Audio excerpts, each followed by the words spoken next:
What's up, family? It's your boy Tony here with another video, and today I have a product for you that I purchased at the end of 2024. So don't knock me, it's not a new purchase for 2025, all right? Even though I said no new purchases and I made quite a few so far, but this was a 2024 purchase. It just took me a little time to get to the review of it. As you can see, small case and the name on here, so you pretty much know what it is. So let's go ahead and go through the box real quick. You get your instruction manual, you get your code to redeem your free optic RDS plate, you get a card of course, and you get stickers and stuff. Next in the box, you're gonna get your lock, which we don't care about, and mine's gonna look a little different. Pretty basic. I mean, the case itself is decent, right? And the foam isn't bad.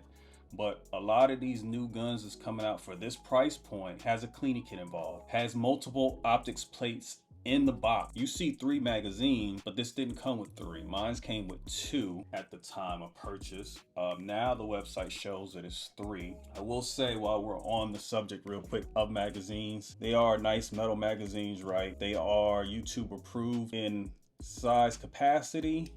And they're also not expensive. These are on the website $25 for a double stack mag that is metal, and only being $25 is actually pretty good. And we'll get into the magazine extensions at the end. So let's go ahead and remove all that and go over the firearm itself. Firearm you see in front of you is the Daniel Defense H9. As you can see, mine does look a little different. Mine's came originally, of course, with the factory grips, which, if you want to see how thick they are or thin they are, Hog grips. VZ grips did just come out with their own grips, which as soon as they came out, I ordered. You know the whole story between the Hudson H9 and how Daniel Defense bought it, so there's no point in going into that. How Hudson did, the company as a whole, the gun itself, how things have changed, all that.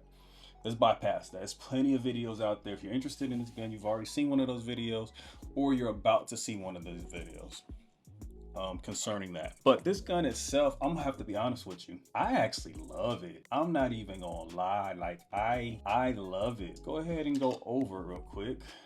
So as you can see, we are empty, and one of the main reasons is the look, right? You get tired of all the Glocks, the Glock clones, I'm not a Glock clone, even though I share a lot of the same looks and parts of a Glock. You get tired of that. You want something different. And I feel like the Daniel H9 does that. Now, there are some issues. This gun is not perfect, okay? But we'll cover all that. You have a steel frame and a hammer forged barrel like Daniel Defense does, right? So that's good to know. You got an aluminum frame, which is I think a 70-75 aluminum, so that you got a metal frame. So this is an all metal gun for the most part, right? Except for the grips. So that's good to know, right? When you look at that price point, how does it differ? All guns that aren't metal guns are going to be a lot cheaper, and we know this. Guns that start getting into that whole metal, full metal, other than the Turkish brands, are going to be on a little on the higher side. This is made in Georgia.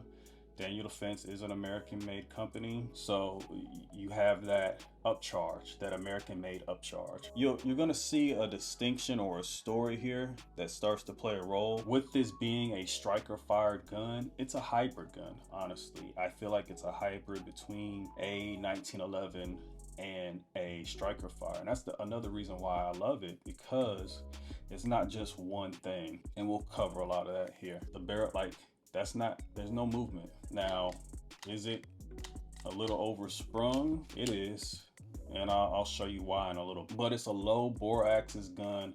This gun is made to shoot flat. I did take it to the range.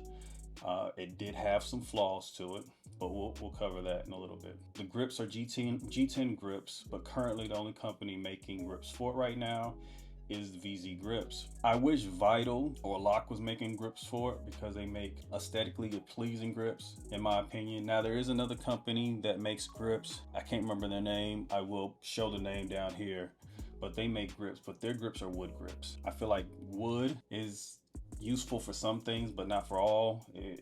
Wood grips on a gun like this looks like Remember those old Acuras with the old cheap wood grain in there? That's what it reminds me of. So that's why I don't do it. So the barrel length in itself is a 4.28, pretty much a 4.25, right? You have ambi, slide release, slide locks, but they don't work. They work on one side, so that works. You can release it with no problem, right? But on this side, you can press down all you want. It is not going. So for all you lefties, I don't know what to tell you. I don't know what to tell you, lefties. It doesn't work. Now, for some reason, I've been able to get it to work when there's no magazine in there. If there's a magazine in there though, it will not release. The magazine release is ambi, as in you can switch it to the other side if you need to. It does come with a fiber optic front sight, which is dovetail. I think they should have, if Daniel Defense would go back and look at it, they probably should have came out with a Glock front sight. Since I purchased this well after the YouTube hype, I didn't run into the issue that other people did with getting my optics plate. Some people had to wait a while to get them or to get magazines. They're available with no problems right now. Now, because of the way the slide is shaped and how thin it is here, I was fine with going to RMSC. Now, I did go with one of my new favorites is the O-Sight S, and I think it's an enclosed emitter red dot, and it looks great to me. I think it fits the form and function of this gun. Some people might think it looks a little small. The window is actually a nice size window. No, you are not able to co-witness. The O-Sight does have its own rear sight. I wish they would have. I know you have a hybrid gun, but you really, with everything else coming out, you got to give us something else. And a direct mount optic system would have been great. I mean, I know the Echelon, I guess, is a patent pending one, but something like Shadow Systems or whatever, you know, we got to stop with all these different optics. I get it. We need to make it like everything is pretty much majority is RMR. Let's just go with RMR. And then for the smaller ones, RMSC, and just call it a day. I know Leopold Delta Point Pro, I get it. EOTech Delta Point Pro, there's a whole lot of other ones, but let me get off that rant. Let's get back to the gun. You have 1913 rail for your light. As you see, I went with the TLR7 HLX. It fits pretty much almost flush with it. I like that. But as you can tell on the light, it sits lower because of the way the guide rod and spring is on this gun. So holster fitment, I have not found a light bearing holster so far. Now there is a couple companies that I did see that had some, so I'm gonna have to try them out. I tried to see if QVO, which is one of my favorite holster manufacturers, was gonna produce one. They have a Daniel Defense H9 holster, but they don't have one for light bearing. And then I was looking for a tier 1 concealment, who makes a great universal holster that's light bearing as well, but they don't make one yet for the TLR7 HLX. So as you can see, this is pretty tight and it does not stay in there. So right now I'm running into a holster issue. Now I do have a holster on order for another gun that's similar, which I will be doing a comparison against a little bit later on. So hopefully that might work because they're kind of the same when it comes to length and size. We'll see. All right, so the grip itself, the stock grips are not grippy. I mean, there is a little bit of texture. It's texture to it, but it isn't grippy at all in my opinion. And so I'm glad I was able to get these VZ grips, which have some grip to them. The front, as you can see, have slits in there, but that's not grippy at all, really. And then the back is the same, which isn't grippy. So Daniel Defense, on your next iteration, I know you're on Gen 1B right now, but when you get to Gen 2, change this texture on the back and on the front. I'm fine with the G10 grips because different grip makers will eventually come out with some for it, and it should work with no problem, but that front and back.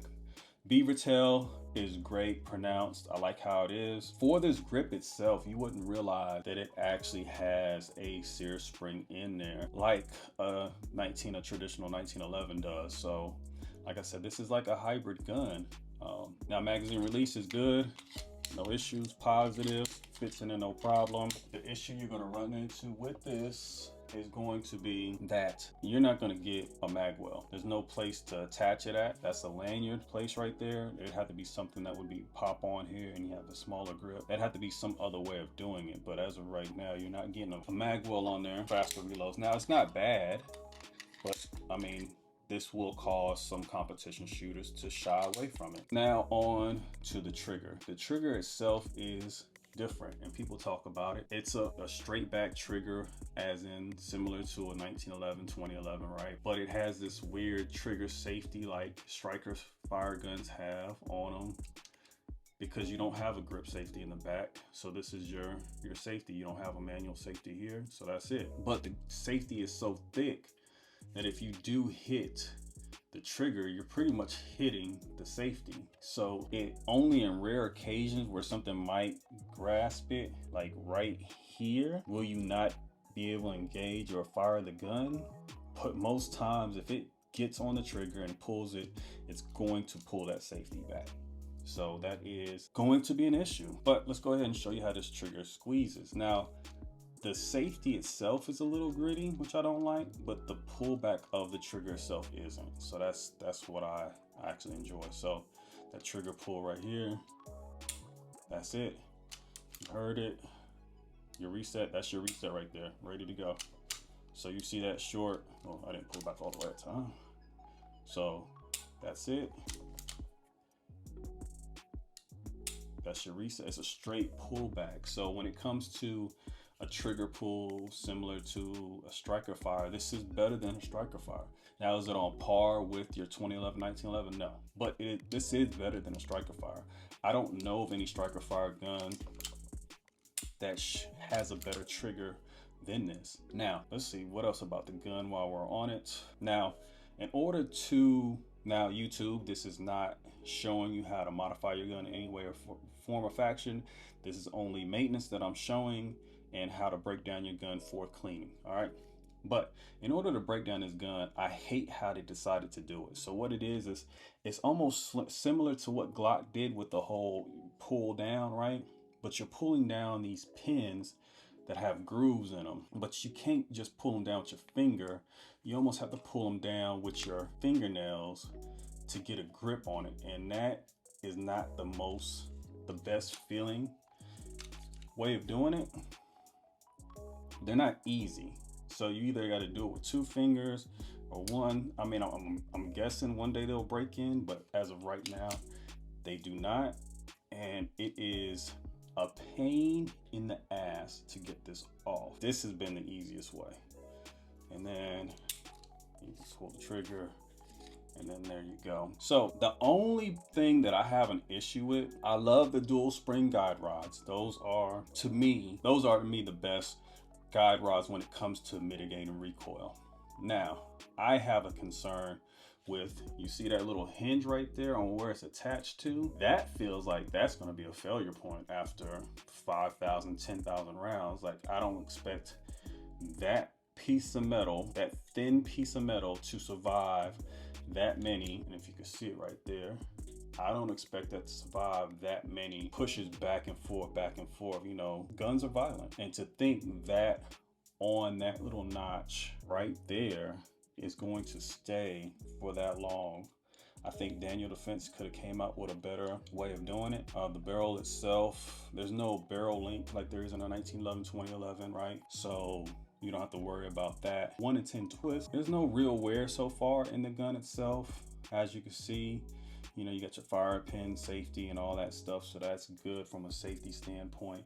You know, it's similar to a Glock style in it or other striker fires. As you can see, the trigger has a trigger bow, so that's why it's a straight back. So that's why I said this is more of a hybrid.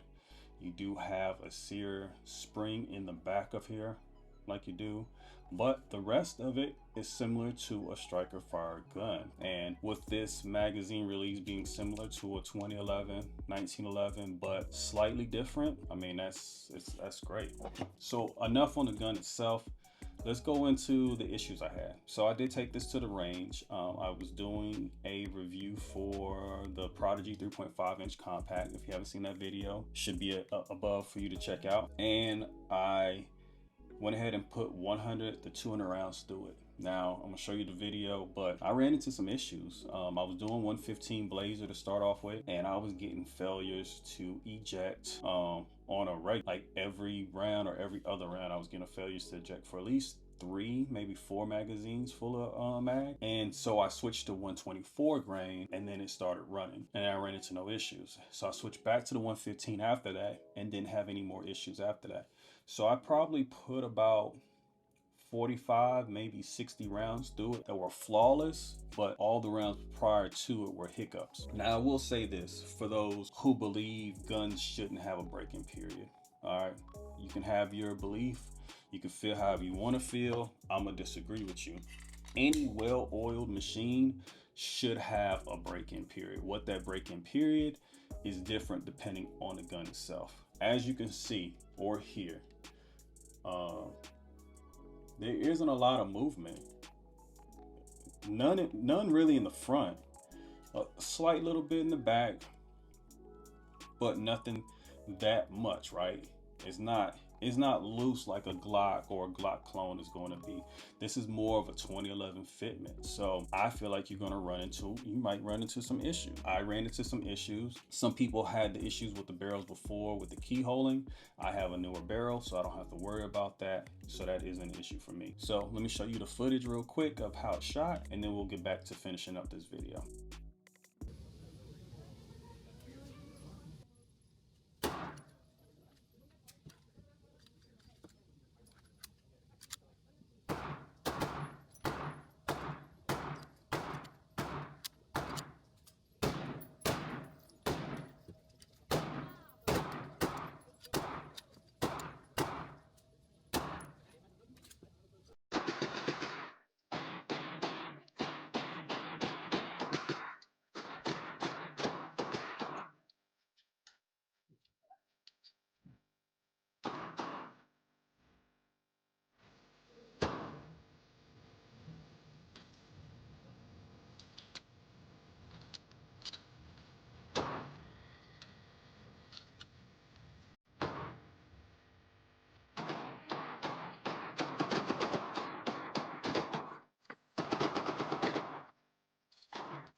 All right, welcome back.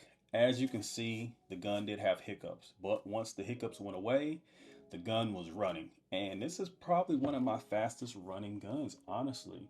I think that straight back trigger that you get from a 1911 2011, which allows you to run fast, but the fact that it doesn't have the same issues that a striker fire has with a lot of that rolling brakes, right? It's a 1911 20 type of brake, but at the same time it isn't a hammer, have to come down, go back up, stuff like that.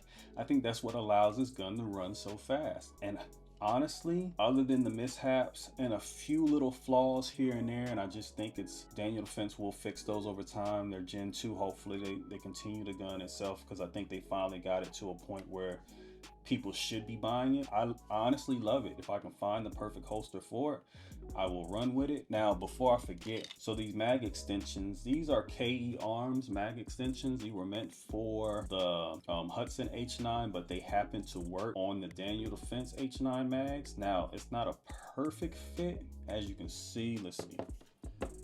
The screws to hold it in, I can't get both of them to come all the way up because it's not a direct fit. Now, Last time I was on their website, they didn't have any more because I was going to order 2 more. I don't know if they're going to be making more, but they're the only company as of right now that makes mag extensions that look good with the gun itself. Besides that, let me go ahead and finish up this video. Daniel Defense H9, I honestly love it. I honestly, if it continues the way it's going with the last 60 rounds that I shot in the video, and how if it goes flawlessly from there, I will 100% recommend this gun, especially with the price point now that it dropped down $100 off of MSRP, which is probably another 100, 200 more than what it was before. The fact that they add another magazine in there, the fact that they fixed the barrels with the key holding issues and everything else with it, and now that VZ makes grips for it, I think now this gun can start becoming what it should have been at first, but Daniel Defense didn't do exactly what they needed to QC this gun to make sure it was good before they brought it to the market.